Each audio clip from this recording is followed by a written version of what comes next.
So we have another very special panel here today because the diversity of voices we're representing here on one stage. We have people from academia, from energy and construction. We have people from restaurant industry and retail and consumer goods. We also have a representation of geographical voices. So we have Dr. Feng from China. She has experience teaching both in the US and in China. So very excited to hear this vibrant debate on where we are in terms of corporate sustainability and where should we focus next. So to begin with, we can kick off the timer over here so we know how much time we have.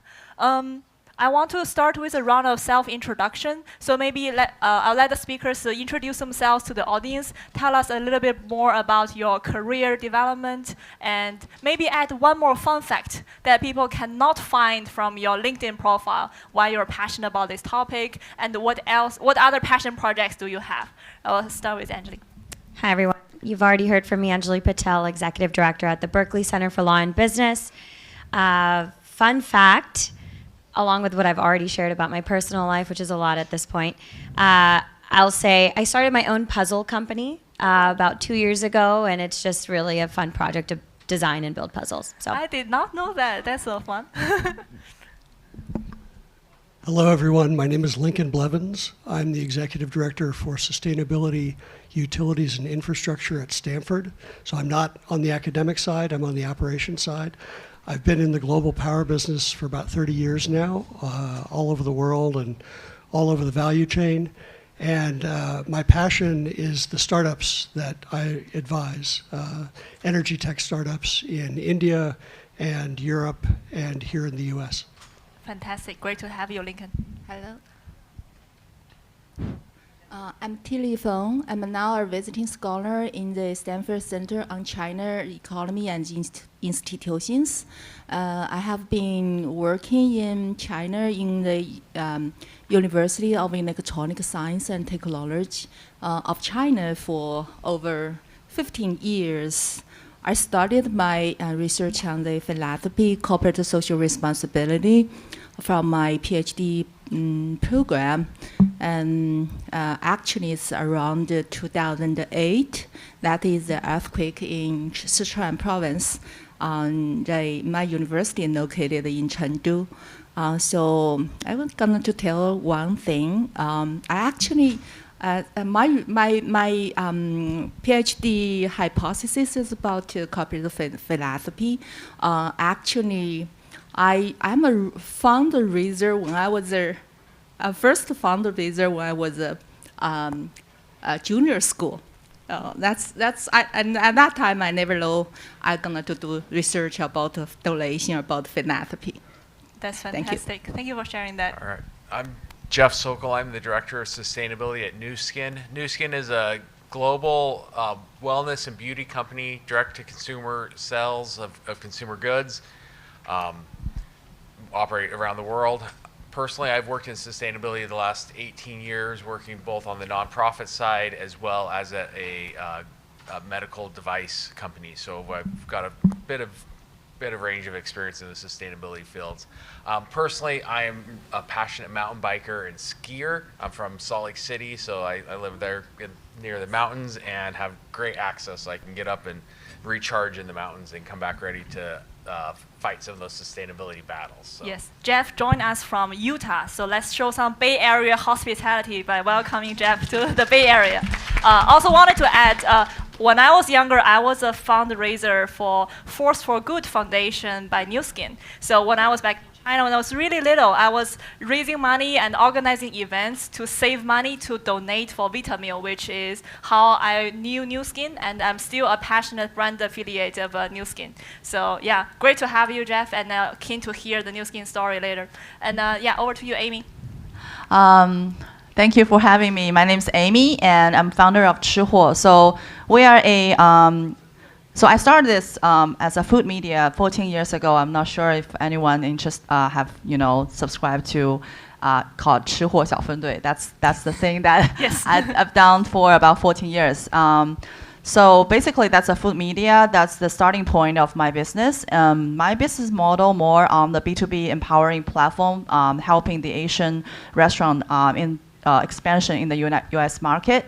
So we are pretty much like the largest Asian restaurant community. So if you are interested in knowing more about where to eat in Bay Area, about the Asian restaurant, you can come to me. And another thing is that so I really want to support this cause and this event. So tonight I am one of the food sponsors. So we have restaurant portfolios in the restaurant investments and the restaurant operations side. So Dream Bistro is one of the investments that we own and operate in the Bay Area. So welcome to our restaurant in Milpitas, and you can try our food tonight if you order the dinner party ticket. Indeed, yeah, we really appreciate Amy's generosity to support the VIP reception, and I have worked with their team twice. They were sponsoring our first and second conference as well. Their team really incorporate a lot of sustainable thinking as they are planning for the recipe, and they are working with me to define what utility to use. I was very inspired to see frontline restaurant industry talents are actually thinking about sustainability. So that's how we still connect. But 吃货 to translate in English is called big foodie. I'm a big foodie, and I met with Amy first day when I came to the Bay Area at the Chinese New Year food parade. And we connected instantly because of the connection of food. I think food is the best way to understand a culture and to connect from a different background. So looking forward to hear your experience in the restaurant industry as well. All right, so now you see we have a very diverse range of industries being represented here. I will start with the first round of questions around the industry trend. So I wanted to ask, where do you think your industry is going in terms of the players' commitment to sustainability and their understanding and awareness of sustainability over these years? I'll start with Angeli. You have worked with government, you have worked with NGOs and corporates. Where do you think they're trending? Yeah, so I can provide a couple of data points and perspectives. From a regulatory standpoint, I know we referenced that a little bit in the previous panel. It's a very patchwork global environment right now when it comes to incentives around companies doing sustainable work. A lot of regulation still focuses on reporting and transparency for companies. And so in Europe, you're starting to see a little bit, still a very, pro disclosure orientation, but in the U.S. a lot has changed in the past year. In terms of California, that's a different little world of ours here. So there's still an increased focus on companies at least headquartered here. And then, of course, China is coming into play as a very big proponent of ESG and getting companies to start aligning to more sustainable and social impact outcomes. So that's like a very high-level view of the global regulatory scheme. But I think what's really important and a data point that I find very interesting is what's happening in the public company space, especially with shareholders. And so in the last year, you've started to see about a record number of what they call anti-ESG shareholder proposals, which are where shareholder groups will issue proposals to public companies saying, we disagree with an XYZ strategy that you have in place. We've seen a massive increase in that. And at the same time, you're seeing reference to strategies on ESG, not unchanged, but continued in public company reports.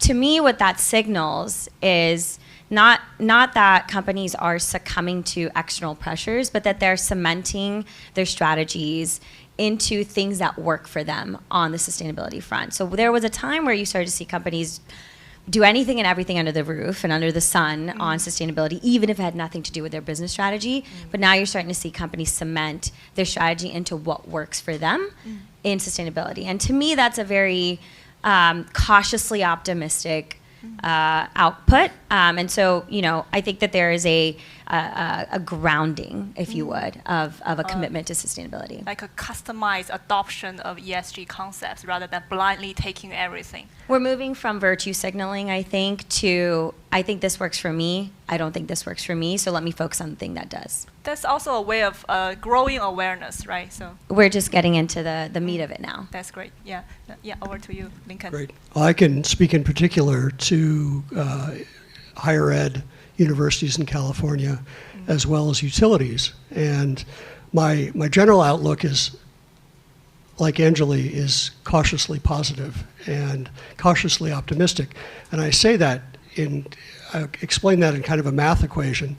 My outlook nationally is quite negative. My outlook for California is quite positive. So if you average those two out, do a weighted average of those two, you end up with cautiously optimistic. So I see a lot of progress, and I want to pick up on your comments that we're moving from a one-size-fits-all sort of sustainability, a definition of virtue, one definition of virtue for every entity in every sector. I'm seeing a lot more specialization, a lot more recognition that certain things will work for certain institutions, certain utilities. Other things won't work as well depending on their circumstances. But ultimately, and this is where the optimistic comes from, is that there doesn't seem to be any slacking. There doesn't seem to be any slowdown in the state of California with sustainability goals. And we may have to call them something different, but ultimately, I think folks in the state of California have come to understand that, and this is just my definition, that sustainability is efficiency when you add in externalities. And I think what we're seeing is companies, institutions, utilities are adding in those externalities and then solving for efficiency. And as a result, we're getting to the right outcomes, but maybe under a different framework of words and policies. Over to you, Dr. Feng. Yeah, what do you think between China, US? You have experience over both markets.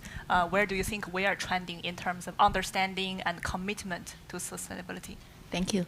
I would say China and the US both put a lot of efforts in the past years in the sustainability. For me, as a scholar in China, actually I'm kind of witnessing the kind of a change over the years. At the very beginning, even I work in the business school in the university. Actually, at the very beginning, we don't have any classes about business ethics or corporate social responsibility. All the sustainability is kind of a new word for the business school. So, and all the business, they focus very much fully focus on the profit. Make profit is the only aim for the companies. So from 2015, I think the business school in the whole China, they beginning to, the MBA committee began to say, oh, our business have to take a responsibility, a social responsibility. From that then, we have the classes, we have beginning to have those kind of research on those kind of a topic.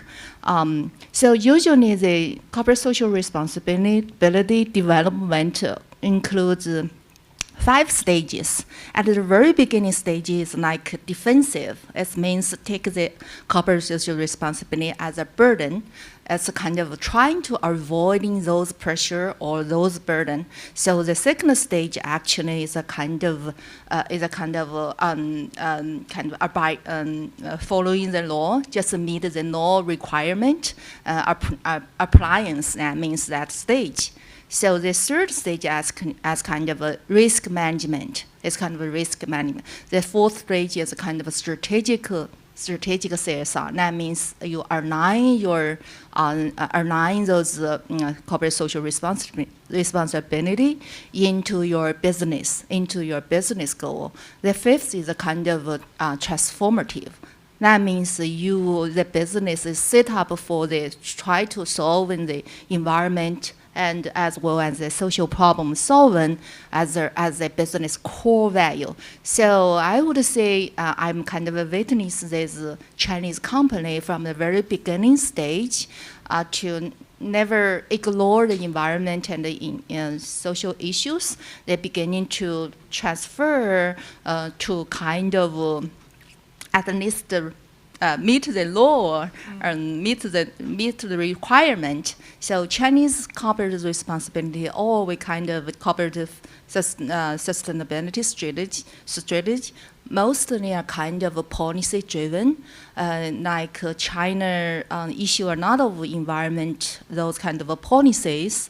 The company, China have a commitment to the to peak the carbon emission in 2030 and to realize the carbon neutrality in 2060. Yeah. So in this way, all the listed companies are required to report the ESG. So it's kind of Chinese company, I think, still in the second or third stages as kind of follow the policies. So that's very, very exciting. Recently, we found increasing numbers of those companies. They are kind of social entrepreneurs. Those companies, those startups, is from the very beginning. They focus on to solve the environment and the social problem solving in China, like in some cities.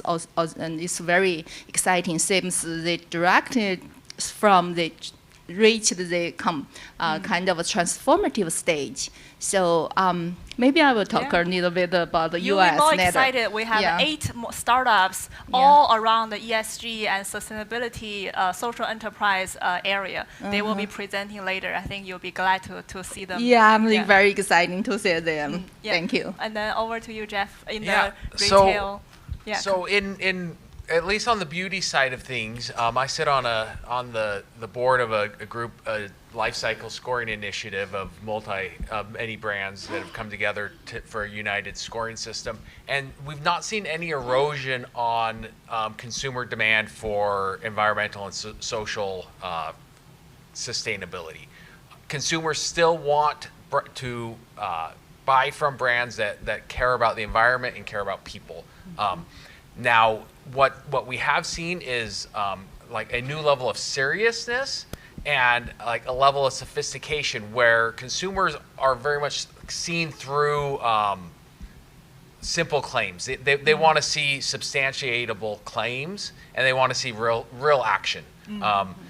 General terms are not cutting it like they used to.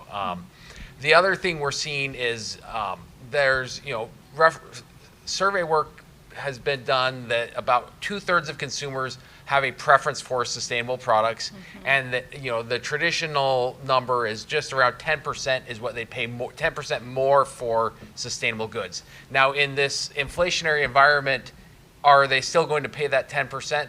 That's a question. But the preference for sustainability is still staying, and when you're choosing between two brands, that brand loyalty or brand preference is very much influenced by sustainability still. Luyao, you mentioned this connection that you have to Nu Skin from your childhood. The long-term value of building a connection with a consumer is just immense. And sustainability is a touch point that can do that, and do it in a way that is has to be done in a very genuine manner, and when it's done right, it really has long-term consumer value to it, and that's something, as you look at your brands, what is something that you can do that is aligned with your brand's value and your brand's mission that can really add sustainable value, because that's what consumers are looking for. It's so hard, what matters to you, and I'm not going to ask you to stand up and say, who is sustainable materials important for, or recycling, or who matters about the workers' rights in your supply chain. Everyone, or who cares most about animal cruelty, or who cares most about energy and climate. Everyone has different issues that matter to them, and I think Angeli, you mentioned it was that companies were trying to do everything and do it all very superficially, and now I think it's a maturation of doing what you can do well, and then connecting with those consumers that connect to that in a meaningful way. There's been over the last 3 years, there's been a lot of lawsuits that have happened that you can't get away with making false or misleading claims And that's something that has brought a lot of seriousness to sustainability that I embrace that, but it is a level of kind of regulation that, throughout my career, it's become much more regulated. And I think that's a good thing because it's bringing a discipline to the space. The days of just talking about the good, fun things that you're doing, you don't get to be the superhero that we used to be, but the reality is now we're doing real work and bringing real brand and consumer value. There is also a lot of, the term is green hushing.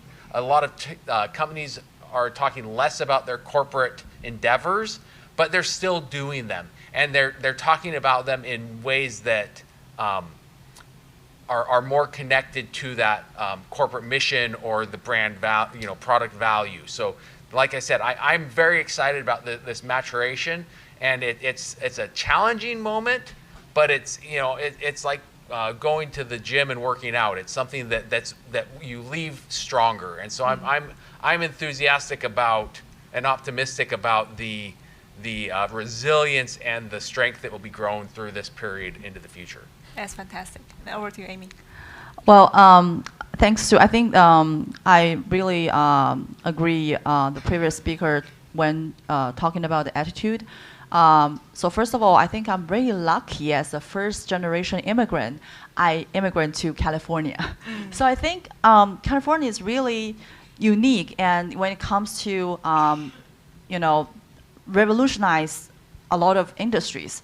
And but still, I also agree on the cautiously positive on the trend in the future is that, and also I want to say also with Jeff, because on the consumer side, the U.S. and China market is so different, and how they adapt to the sustainability strategy is, I think most of them are driven by the consumers.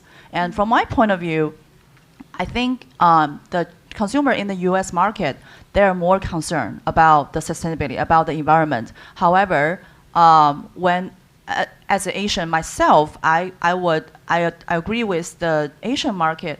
They kind of still in the earlier state, they're more care about when it comes about the consumption goods or about the food, maybe they more care about the taste or the experience, and it's affordable.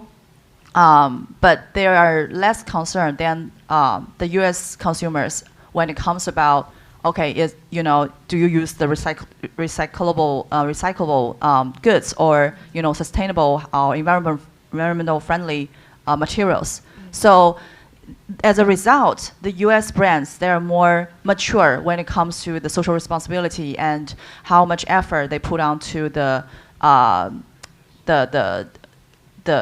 business strategy. Indeed.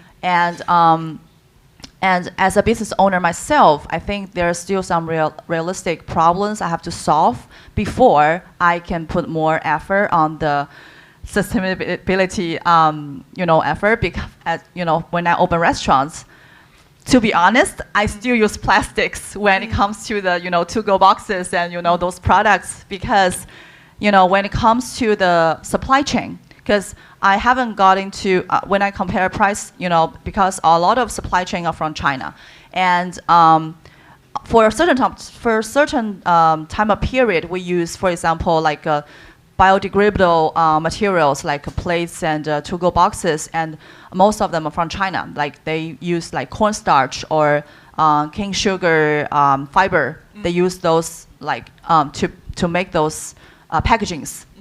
However, when it comes to especially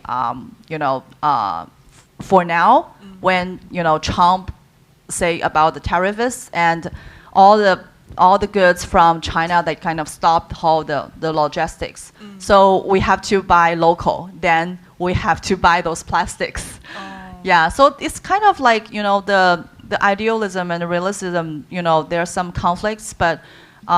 Me personally, I would totally embrace that, but it takes time and patience. Definitely. Yeah, there's a lot to unpack there because we have mentioned quite a few industries and emerging consumer voice and gradual awakening of corporate awareness. I'll maybe direct to our scholars and academics here.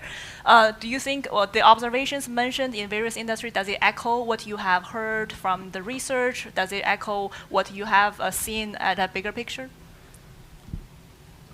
Okay. Yeah, I would have to say absolutely. I think one of the best parts about sitting next to the doers is that you get to hear real time your theories play out. And so, yes, I think price sensitivity is a huge thing when it comes to sustainability practices at corporations. I think particularly for consumer-facing products, I would even go as far as to say price sensitivity is a thing with consumer behaviors, even in the U.S. as well. So I think what we can expect a little bit, especially with tariffs, especially where products are coming from China or places where some of the more sustainable products can be sourced from, is perhaps a little bit of, okay, maybe I will go for the less sustainable product in the short term. One thing that I want to just, I don't think you mentioned it, but it's implicit in the two things that the two of you were saying is that a lot of this is driven by corporate leadership. I think when companies value sustainability inherently, when their C-suite values it inherently, it starts to show up in their practices. And that's what at least I noticed from the conversations that I've just heard from the speakers. Definitely. I'm not an expert. You can definitely echo whatever comments you want to add. Sure, I'm seeing the very same thing. It seems to come from a couple of different angles of pressure. One is the C-suite. If you've got, say, take interface carpets, for example, if you have a real commitment in the CEO, things start to happen. It has to come from the top, but it can also come perhaps a little more begrudgingly from the shareholders. The previous panel talked about shareholder resolutions that can change corporate behavior. Not super effective, but they can certainly change corporate behavior. To me, the most effective thing is the consumer. What we choose to buy drives the whole equation. And that, to me, is a great hope because inflationary environment, tariffs notwithstanding, people really do seem to be making those choices, and especially in the younger generations. And as a function of time, the younger generations become us. They become the generations. And so I'm ultimately very hopeful that we can drive things organically in the sustainable direction from leadership, from shareholders, and from consumers. I actually don't see a tremendous role for policymakers or regulators there. To me, it's got to be just in the core economics. 100%. And we're all here as consumers. We're making consumption choices every day. So remember, you have that power in applying your values around sustainability in your day-to-day decisions. Then over to you, Dr. Feng. Yeah, that's very true. Every customer is really make sense to affect the companies they're deciding. I think it's also according to the development of the CSR stage in U.S. I think most of the companies they're doing those. They're kind of already in the strategic CSR stage, so they're gonna to align those kind of it's kind of follow the customers' expectation, even the employees' expectation, and also the core value, the company's core value. They kind of align those kind of sustainability into the DNA of the company. That means it's kind of a branding, and also it could be building the competency for the company. So I think that's what I saw, and also it's kind of in our study, those employees, customers always affect their company. Even also the top manager team also it's the same. 100%. Yeah, so we also have a lot of startup founders here. You embrace the DNA of your business, so remember to incorporate that sustainable DNA in your business as you grow. And hopefully one day this conversation will come back to you, and maybe one will be on the stage here to share best practices and how you got inspired in the first place. Yeah, given the time left, I want to move on to the second round of questions. Since we're here in the Silicon Valley, we have to talk about AI, right? But I want to ask, what have you observed in your sector? How people are applying AI? Are they applying AI to advance their sustainable goals and improve their corporate responsibilities? Does it make you more optimistic or pessimistic with the application of AI being available to these players? Oh, yeah. I think, so I occupy a number of roles. So I'm a lawyer, academic, startup advisor. I can speak from any of those angles. Overall, I think it would be hilarious not to say that AI has disrupted all of these spaces. So it has, yes, there's a massive impact. I think, I'm sure we'll all lean positive at some point, so I will at least try to unpack some of the maybe not so optimistic takes. I think one of the most under-discussed and largest risks we run right now is to not talk about the energy consumption of AI. And I think in a sustainability conference, in any sustainability conversation, we do not have legal, regulatory, or business norms kind of environment where we are going to be incorporating the environmental cost of AI. I think, especially with the kind of rush, the gold rush that is the race to superintelligence, I don't think we're going to see companies sitting there calculating scope 3 and saying maybe I should slow down. Neither are you going to see consumers worried so strongly about their usage of AI because of just how much immediate value the use of AI really creates for you in your day-to-day. So I think that while I agree that policymakers unfortunately have not been the most promising aligners of incentives, I do think that there has to be a global regulatory kind of alignment around the energy cost and the energy consumption of an AI usage that does not put the onus on the user and it does not put the onus on the corporation. I don't know. I don't have a lot of, at least, hope in that space immediately. There's a lot of incredible work that's being done on this space, and I think some of the shifts we're starting to see is the usage of nuclear technology to offset some of the burden on fossil fuels that are used to power AI data centers. I think those are, that carries its own set of massive amount of risks. And it's a space worth watching. It's a space worth innovating for. So what I was saying around the long term and sustainability shifting from risk management, shifting from social good and doing good, I think sustainability can be actually an innovation driver. And I think if you're looking maybe 10 years down the line, I would be innovating for nuclear waste solutions. I would be innovating for, smart grid technologies, any of those things, because that's how you're going to be able to continue. And you cannot put the genie back in the bottle of AI. So that's how you're going to continue to aid the adoption of AI in a way that's actually sustainable, is by creating the infrastructure around it that's sustainable. So I'm going to say that, yeah, there's a lot of great things that are happening, but this is a very big issue area that's at least keeping me up at night. It's so true. As we're debating if we use ChatGPT today or DeepSeek today, it never comes to me like, okay, which one is consuming more energy as I pick these two products? I'm focusing more on which one is giving me better answers and saving me time on writing this essay. But yeah, I think as we progress, as the scale of AI application increases, we probably need to start to introduce these concepts, and maybe our AI users can play a voice here too. Over to you. Yeah, one of the ironies that is inherent in all this is that we really need AI to solve the problem of AI from an energy perspective. Yeah. We need to use this technology to help us run what is in this country a very antiquated and underbuilt power system, to find what's ultimately efficiency in the power system and efficiency between the power system and the compute, because it's unlike years past or decades past, generations past. The power system is no longer just a physical system, it's a cyber physical system. And that is, it's the cyber part that's going to make the physical work and work efficiently and allow us to stretch the infrastructure that we have to cover the needs that we are creating.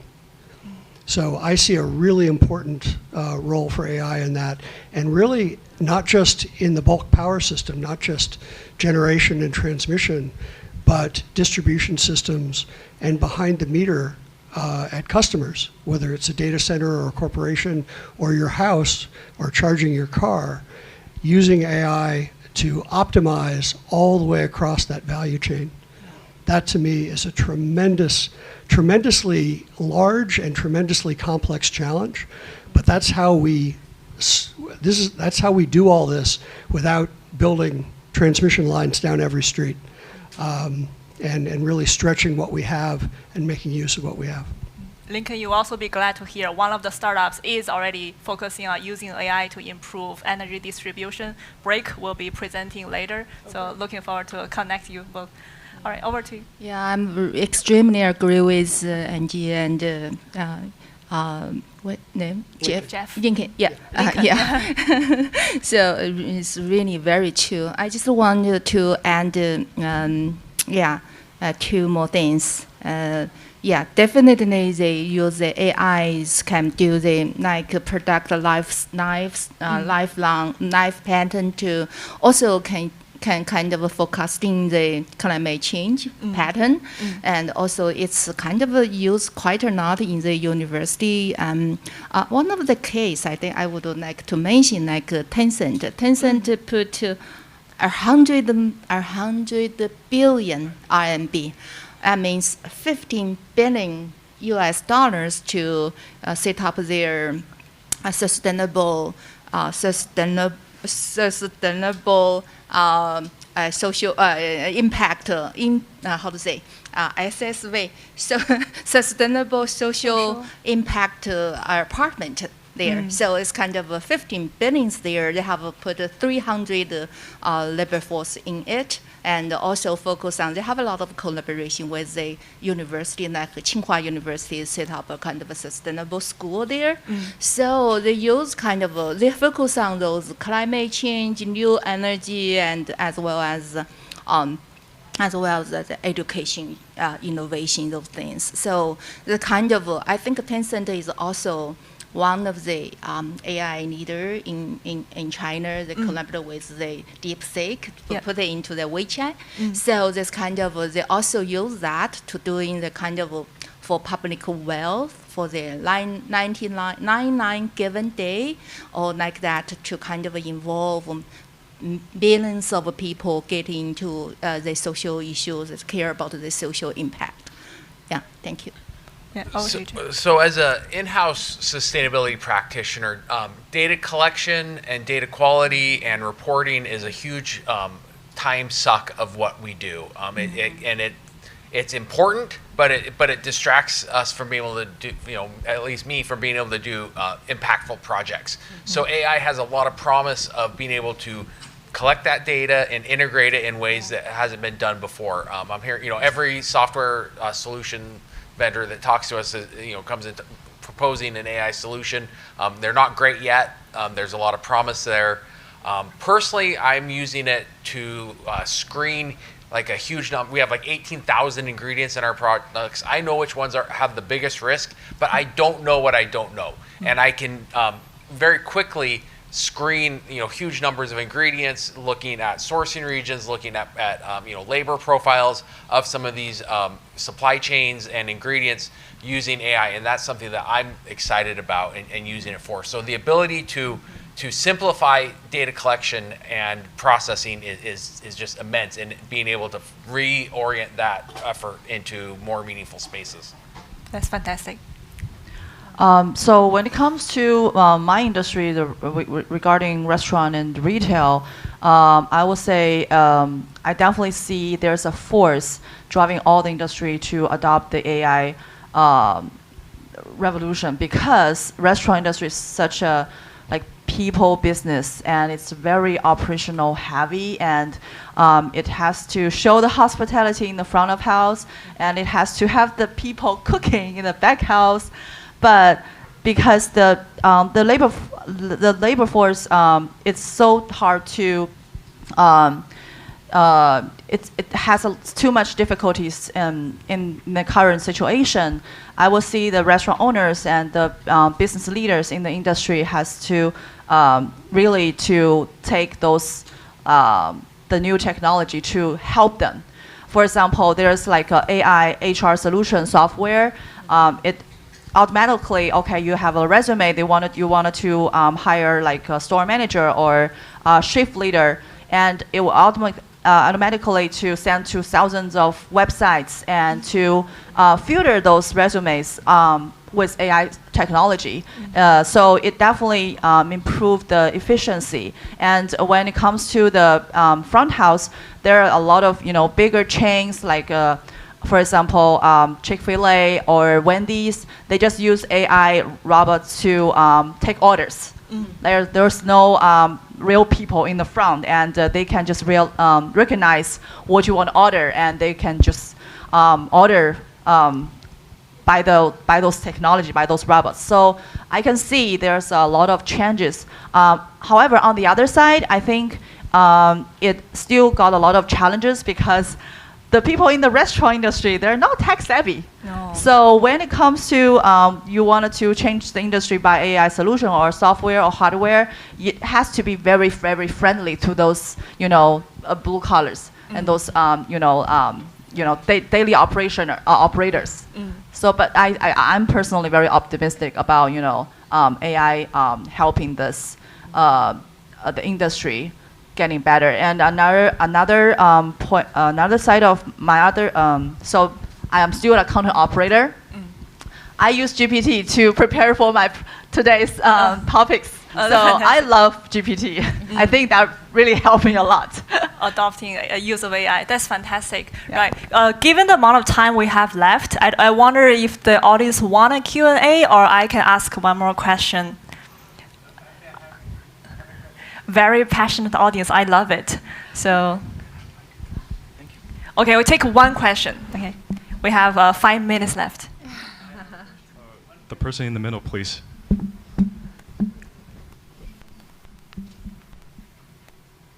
Hi, thank you so much for sharing. I love this a lot and give me a lot of inspire. Well, I have one question, of course. Do you have any advice of business owner or working professional, and of course for like the founders, like for startup founders? Yeah.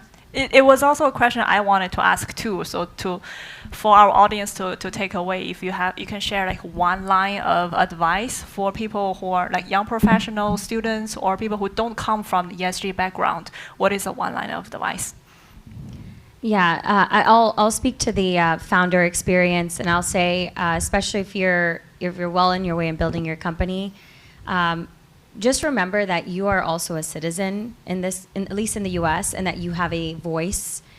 So where you see there's not enough policy support for the kind of work you want to do, if you're noticing that you're worried about climate but you don't have the luxury to solve it yourself, you should be using your corporate platform to at least further some of those things. So don't underplay your personal platform as a company to engage in policy and the policy debate.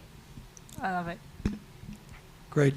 My one line would be, and I'm going to steal from Dushan, is fall in love with the problem.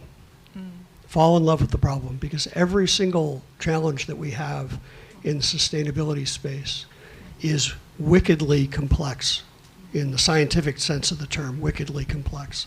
And so endless opportunities for exploration and learning. And my experience is as you fall in love with the problem and you investigate the problem, you'll learn a lot, but you'll also figure out what part you want to play in solving those problems. So that's my well, I guess that's 3 sentences, but that's my advice. I think we are facing really big problems challenging as environment, like climate change, as well as the social problems. So I highly recommended this founders or startups, or as well as the professionals.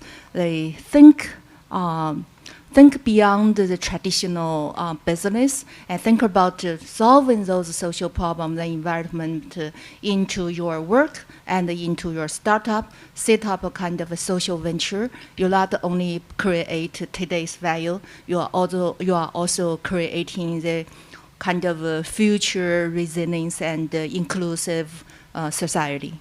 Thank you. Thank you. So the New Skin founders started with the idea of all of the good and none of the bad. And when they were talking about the ingredients in their products, they weren't thinking about the packaging, they weren't thinking about the supply chains, they weren't thinking of any of that. But they set that vision. And that's a vision that continues to the company today. So my thought is don't be afraid to set a bold vision and inspire your staff to integrate that into what they do. Build a company that's going to have a mission. New Skin was a beauty brand. Who would have thought a beauty brand would have the mission of feeding hungry kids around the world? But they decided to take that as a product that fit really well with some business issues they had, and it made them a business that people wanted to be a part of. So find ways that you can make an impact and set that vision so that those that follow you can integrate and do their best work and be inspired by that. Yeah, you can draw people with the same mission to your business. I would say as a founder or a starter entrepreneur, take your business in a more long-term strategy. Profit is important, revenue is important, sales is important. However, when you really care about the community, about the society, and about the people, you will get the payback. And it's not in a very short time period, but in the long run, people will see it and people will love it. And the second thing is that I think that's a lesson I learned when I came to the States. I think as an Asian, I would say sometimes we just focusing on doing things. We don't talk too much. However, this country taught me a lot. It told me I would if I embrace the community, if I engage with this community, you will feel a lot of love and support when you're doing your business. So I think that's what I'm doing right now. I sponsor events and I donate to the nonprofit and organization in the society, and I can see a lot of friendly feedback from them. So, yeah. That's super inspiring.